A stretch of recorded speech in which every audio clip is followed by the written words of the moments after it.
Hi, Stephen from OWNorDisown. Today I'm taking a look at the Alienware M15, kindly supplied by Hidevolution with a liquid metal repaste.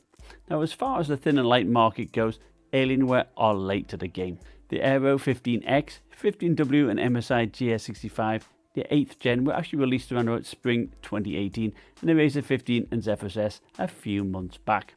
Their intention is for the M15 to replace the 13-inch, and even though there is a 5-ounce difference in weight, it's not a huge amount, and of course it has a much bigger footprint. The OLED panel on my Alienware 13 is a touchscreen and is much more vibrant. Now, both the outgoing 13-inch and M15 have panels that tilt pretty far back. The big differentiator, other than the size, is that Alienware has moved away from having the tried and tested hinge forward design that allows for larger rear heat sinks in favour of a more typical design, at the expense of a larger lid and equally large bezels. And boy, these glossy plastic bezels are pretty cheap looking. A hinge forward design would have made the lid shorter and the top bezel much smaller. I would have liked to have seen these upper air intakes run the full length of the chassis too, as well as air being sucked in through the keyboard like Razer does. There were reports that the chassis got super hot. The centre of the keyboard is a toasty 48 degrees, which is definitely warmer than the Aero 15X, Razer 15 and Zephyrus S. If air was drawn in through the keyboard, this would have been much cooler. You can clearly see that the hot air is being exhausted by the 4 heatsinks. Underneath, at 57 degrees, it is also hotter than the competition. This might be because of the fans are actually quite quiet. Even at 100%, 47 decibels is quite a bit quieter than the Zephyrus S, but slightly louder than the Razer 15. Now let's cut to the chase. Is it worth buying? Well, I say yes. Sure, the design isn't going to win any awards, and the initial impression was that it was running really hot. Even games like Overwatch were running in the high 90s in balance mode, never mind the performance mode where Dell was trying to push as much watts to the CPU to keep it as a high clock rate as possible. But invariably what happens, it throttles down and averages out at reasonable temperatures. You'll see it try and push as high as 87 watts, which you just can't cope with, and then it'll drop down to as low as 25 watts. But it is easily fixed. You may have seen my earlier AW13 stress test where performance mode with the fans at 100%, you can see that the CPU pulled 87 watts, generating 98 degrees. Even balance mode, the fans gets a 100%, but the clock speed drops, as does the watts, to about 60 watts, with temperatures spiking into the low 90s. Now all you need to do is undervolt, set the multipliers to 36, capping the boost clock to 3.6 GHz. You will then see the temperatures in the mid to high 80s, and the watts go down to 54. As a comparison, I ran the same test with the same undervolt and clock speed, but with the Razer 15, the power throttles down substantially. It's not even holding the 3.6 GHz and thus runs cooler. Now the Zephyrus S is the champ here. Stock pace, and it holds the same 3.6 clock, but with temps a good 20 degrees cooler than the Alienware. I tested 5 games and played them for a long time to give the laptop time to adjust and throttle down when necessary. I used both the balance and performance profiles as well as my tweak, and here is what we get. Balanced is in green, performance is in orange, and the tweak is in blue. I recorded the average and max CPU temperature as well as its average and max clock rate, and the average and peak power pull on the CPU. I also recorded the average and max temperatures and clock rates for the GPU, as you can see from the bottom 2 graphs. Performance mode generally allowed the CPU to boost 300 MHz higher than the balanced profile, both pulling around about 40 watts. Both also showed max turbo boosts of just over 3900 MHz and the same peak power pull of 68 watts. The result, of course, is that both profiles have similar temperatures. The balanced averaging slightly less because of the lower clock speed, but 82 versus 86 degrees on average is pretty close. But you get the same high peaks of 98 degrees. You will typically see this for a good while into the game until the system says, enough is enough, and it throttles down. Now, capping the boost clock to 3.6 GHz and undervolting sees a huge reduction in wattage. A reduction of 17 watts on average leads to an average of 74 degrees and, interestingly, leads to a higher average clock speed than the balance mode. The tweak also allows the CPU to use 27 less watts when boosting, resulting in peak temperatures of about 87 degrees. Interestingly, this also results in slightly lower temperatures of the GPU, so it definitely is a win-win. Here is some game footage. Interestingly, you actually get a bit more performance using this tweak in some games such as Battlefield 5 and Overwatch. But the other takeaway from this will be that, cooler components will mean a cooler chassis too. So all of the complaints about that, are totally solvable. One thing to note though, Alienware only ships this with a 180 watt power brick, which isn't really suitable considering that they try and push 87 watts to the CPU. I noticed a battery drain of 8% in less than an hour, and you will have noticed that the CPU can drop down to 25 watts even when the temperature is good. This is power throttling, and when we placed a 180 watt brick with a 240 watt brick, this problem goes away and you get a steady 40 watts and the CPU clocks up higher. Razer ships a 230 watt brick with their 1070 Max Q laptop, and there isn't really much difference in size.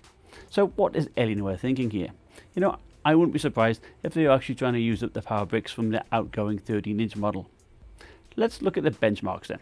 For my overclock results, I used Afterburner to increase the core by 152 MHz and the memory by 545. I undervolted the CPU and set its clock speed to 3.6 GHz. Far Cry 5 Ultra settings, we see performance on par with the Razer 15, the Zephyrus S and Aero 15X, and in fact the minimum frame rate was the best, so that's an excellent performance. Overwatch Epic settings, at stock we get the same performance as the rest, but it did overclock very well. The Razer 15 is no doubt held back by its power throttling.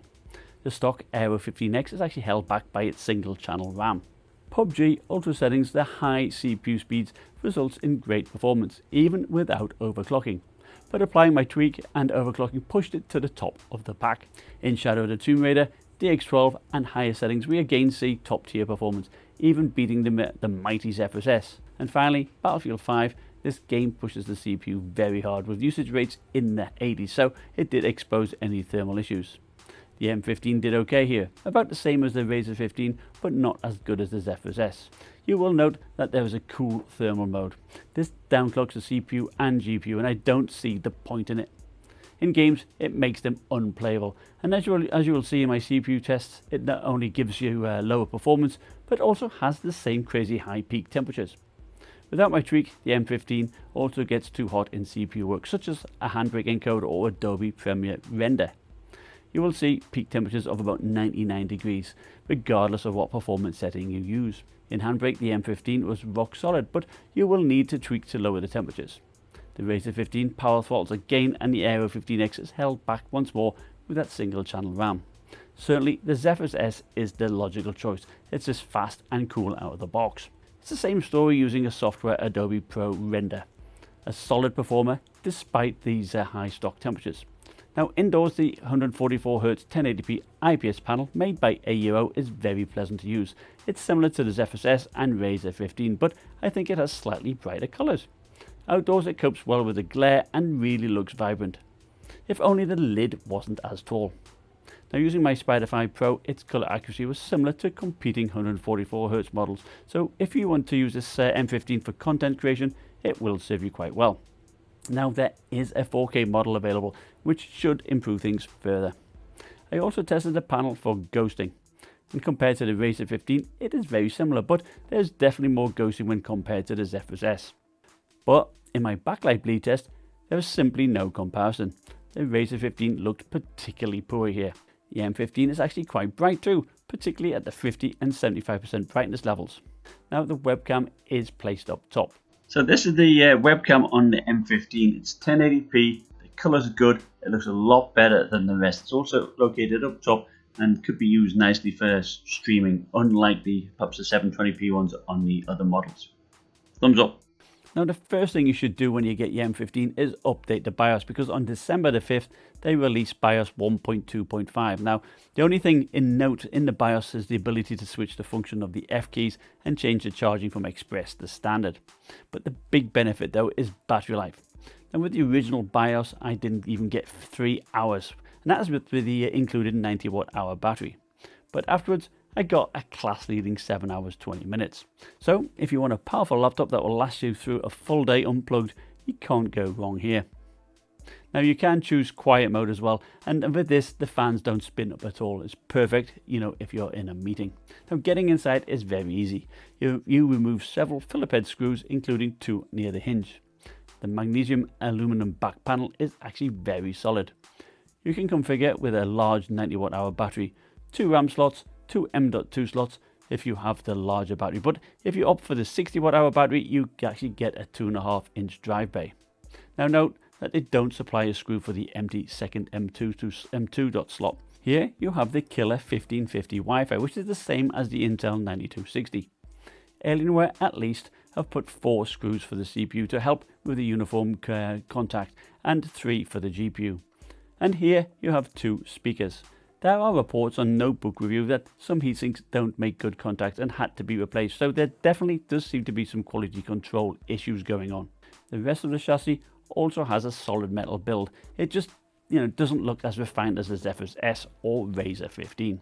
The rear logo on the M15 has good lighting adjustability, much similar to the Razer 15, whilst the Zephyrus S has a constant low red glow. The Windows Precision trackpad is smooth and responsive, and this time Alienware did away with the separate mouse buttons and the backlighting on the trackpad to save space. The keyboard has 4-zone backlighting, and that looks pretty cool.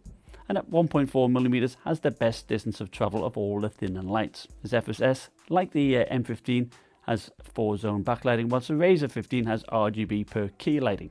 The M15 does have a separate number pad, unlike the Razer 15. My main gripe about the software is that I just couldn't create a macro. I would set it to record a key, but upon pressing the key, nothing would happen. The same is true when I press the 4 dedicated macro keys above the trackpad. Now the speakers on the Razer are on the sides and fire upwards, whilst the speakers on the M15 fire downwards at the sides, and the Zephyrus S, the speakers are at the top, near the hinge.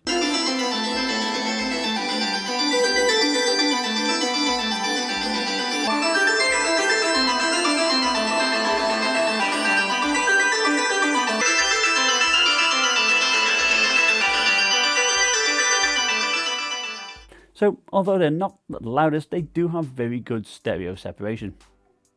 Now, comparing the ports between the Razer on top, M15 in the middle, and Zephyrus S on the bottom, you can see how much thicker the M15 is. On the left, you have a large heatsink grill, Ethernet port, which is great for anyone streaming, a USB 3.1 Type A, a combo headphone mic jack, and a speaker. Round the back, the M15 has the HDMI port, mini display port, Thunderbolt 3, the AMP port, and the power connector. I do like having all these ports at the back, keeping the cables out of the way. And on the right, we have the speaker, 2 more USB 3.1 Type A ports, and the 4th hot air exhaust. So how would I sum up the M15? Well, initially I was very disappointed with the high temperatures, the poor battery life, and the huge cheap looking lid. The BIOS update fixed the battery life, and my tweak fixed the heat, so that just leaves this lid. Now you do get used to it, and the panel at least is very good. Dell was trying to be too bold here though. Trying to give top-notch performance in a thinner chassis is very difficult to do, and only the Zephyrus S has been able to achieve that with decent temperatures. If Alienware had allowed perhaps for air to be brought up through the keyboard, that may well have helped. Now the build quality is very solid, even though it doesn't look quite as refined as the Razer 15. Alienware was very late to this party, and I can't help feel that it was a little bit rushed. Now supposedly the XPS team did help design it, but I don't see anything from the XPS line in this design at all. Is it worth buying? I think if you can get it on sale, then yes. Just be prepared to give it a little bit of work to nail down those temperatures. I'd like to thank you for watching. Remember, like, subscribe, and I'll see you next time. And also, remember, I'll put that down in the description below, a link to our Discord server. So click on that and join us, and we'll see you in there as well. Bye.